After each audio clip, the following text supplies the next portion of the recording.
മാളയിൽ കോൺഗ്രസിനെതിരെ ഇടതുപക്ഷം ഉയർത്തിയ ആരോപണങ്ങൾക്കെതിരെ മാള മണ്ഡലം കോൺഗ്രസ് കമ്മിറ്റിയുടെ നേതൃത്വത്തിൽ മാള ടൗണിൽ രാഷ്ട്രീയ വിശദീകരണ യോഗം നടത്തി.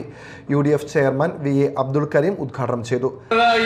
ദുർഭരണത്തിനെതിരെ, അഴിമതിക്കെതിരെ, രൂക്ഷമായ വിലക്കയറ്റത്തിനെതിരെ, പോലീസ് രാജിനെതിരെ കേരളത്തിലെ ജനങ്ങൾ ഒന്നടങ്കം ഈ ഗവൺമെന്റിനെ പരാജയപ്പെട്ടിരിക്കുന്നു എന്നുള്ള സത്യം ആർക്കാണ് അറിയാത്തത്? കഴിഞ്ഞ വർഷം മുന്നേ പ്രത്യേകിച്ചും CPM അവരുടെ സംസ്ഥാന സമിതി കൂടി തീരുമാനിച്ചത്, വിലയിരുത്തിയത് ഈ പിണറായി ഗവൺമെന്റിനെതിരായ യാതൊരുവിധ വികാരവും ഈ തെരഞ്ഞെടുപ്പിൽ പ്രതിഫലിച്ചിട്ടില്ല.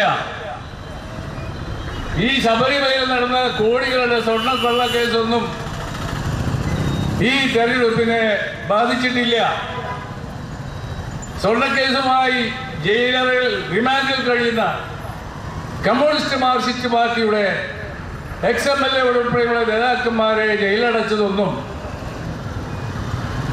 ഈ ഗവൺമെന്റിനെതിരായ വിലയിരുത്തലിൽ കാര്യമായ പങ്ക് വഹിച്ചിട്ടില്ല എന്നാണ് സംസ്ഥാന സമിതി കണ്ടെത്തിയിട്ടുള്ള കാരണങ്ങൾ.